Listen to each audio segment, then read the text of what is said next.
विधेयक आप इंट्रोड्यूस कर रहे हैं, आपने जेपीसी में भी भेजा है। 30 दिनों से ज़्यादा अगर कोई इलेक्टेड रिप्रेजेंटेटिव हिरासत में जाता है और उसे पद से हटाया जाएगा। आपने कहा कि क्लॉज ज़रूर गंभीर होने चाहिए, लेकिन इनोसेंट अंटिल प्रूवन गिल्टी, क्या इस सिद्धांत को ये उलट नहीं जाता इससे? देखिए, सीधे सवाल से मुझे नहीं लगता कि आप बिल की स्पिरिट के साथ न्याय कर पाएगी। मैं आपके माध्यम से पूरे देश की जनता को बताना चाहता हूँ कि 130वां संशोधन क्या है। 130वें संशोधन में, ये संविधान संशोधन है, इसमें हमने एक प्रावधान किया है कि प्रधानमंत्री, मुख्यमंत्री, भारत सरकार के मंत्री या राज्य सरकार के मंत्री किसी भी गंभीर आरोप में अगर अरेस्ट होते हैं और 30 दिन तक उनको जमानत नहीं मिलती है तो मुख्यमंत्री या प्रधानमंत्री मंत्री के केस में उनको उनके स्थान से मुक्त करेंगे। अगर वो नहीं करते हैं तो अपने आप कानूनन वो मुक्त हो जाएंगे। ये प्रावधान 130वें संवैधानिक संशोधन में हमने किया है। अब सबसे पहले मैं स्पष्ट कर देता हूं, संसद के अंदर चुनी हुई सरकार कोई भी विधेयक लाए या संवैधानिक संशोधन लाए, इसको सदन के सामने रखने में क्या विरोध हो सकता है। जबकि मैंने स्पष्ट कर दिया था कि इसको हम दोनों सदनों की संयुक्त समिति को सौंपेंगे। वहां आप आपके विचार व्यक्त कर सकते हैं। और दूसरा, जब इस पर मतदान हो तब आप आपका मत व्यक्त कर सकते हो, क्योंकि ये संवैधानिक संशोधन है तो 2/3 बहुमत चाहिए दोनों सदनों में, जो आपके पास नहीं है या नहीं है वो तो उस वक्त सिद्ध होगा। परंतु उस वक्त आप अपना विचार भी रख सकते हो और वोट भी कर सकते हो। किसी भी सरकार के विधेयक को या संविधान संशोधन को सदन में पेश न होने देना और इस तरह का व्यवहार करना, ये क्या लोकतंत्र में उचित है क्या? देश की पार्लियामेंट के दोनों सदन बहस के लिए है या शोरगुल और हल्ले के लिए है? मुद्दे का विरोध हमने भी देखा है, हमने भी करा है, परंतु बिल को पेश न होने देने की एक प्रकार की मानसिकता, मैं नहीं मानता हूं कि ये लोकतांत्रिक है और विपक्ष को देश की जनता के सामने इसका जवाब देना पड़ेगा। उनका जो मैनर ऑफ प्रोटेस्ट है उसके बारे में मैं बाद में पूछूंगी, लेकिन ये जो गंभीर आरोपों का जो दायरा है, क्या आप स्पष्ट कर सकते हैं कि गंभीर आरोप क्या है? स्पष्ट कर सकती है क्या?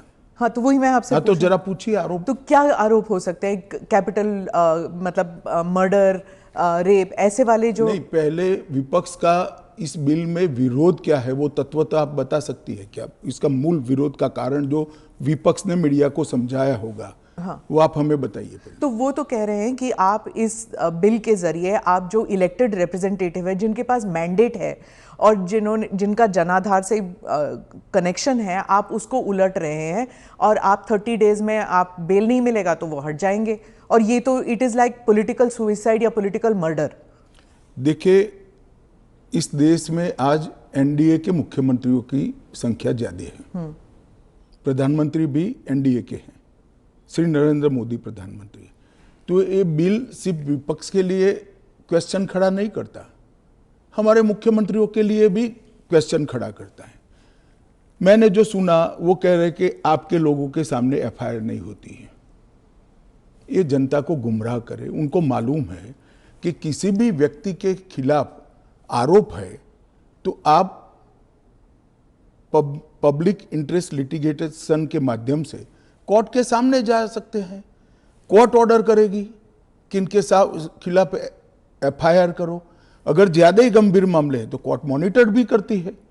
इसमें पक्ष विपक्ष कहां आता है? ये एक सेकंड मेरी बात पूरी नहीं हुई है। इसमें पक्ष विपक्ष नहीं आता है।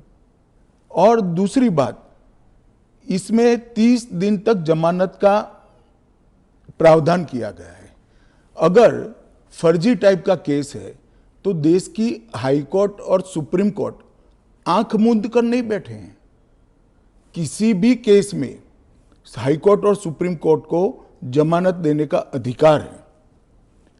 अगर जमानत नहीं मिलती है तो आपको पद छोड़ना पड़ेगा।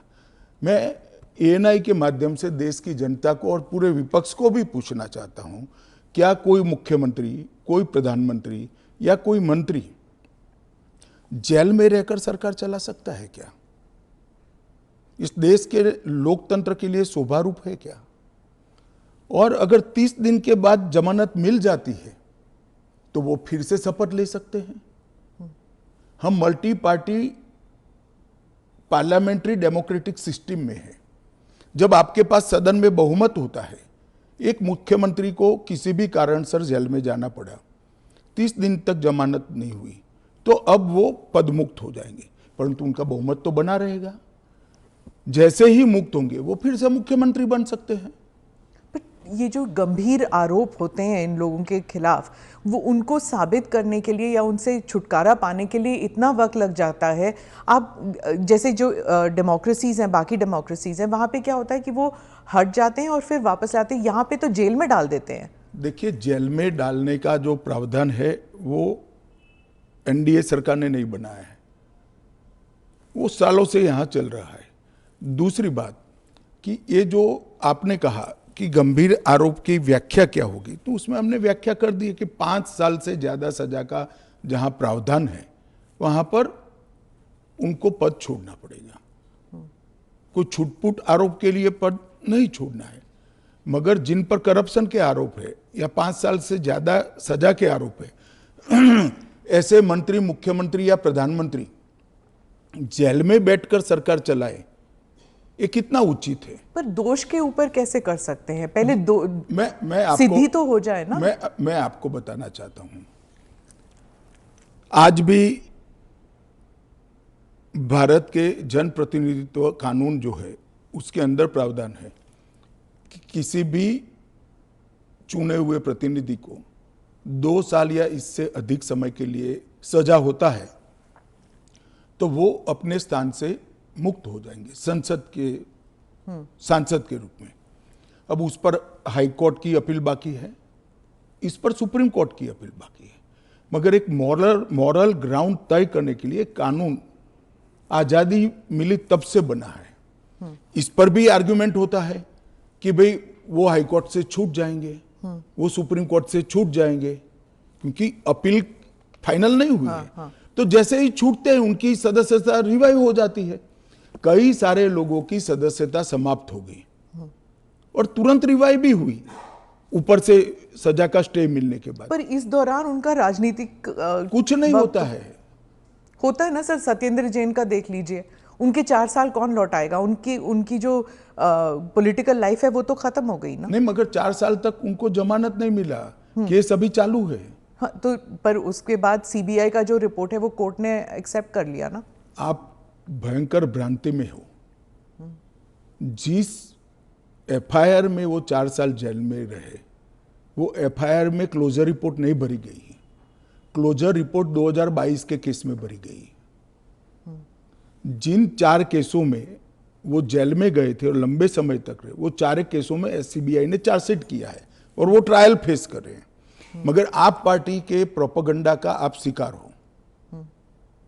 सत्येंद्र जैन जी को जिस केसों में लंबा समय जेल में रहना पड़ा, वो सारे के सारे केसों में चार्जशीट हुआ है और वो ट्रायल फेस कर रहे हैं।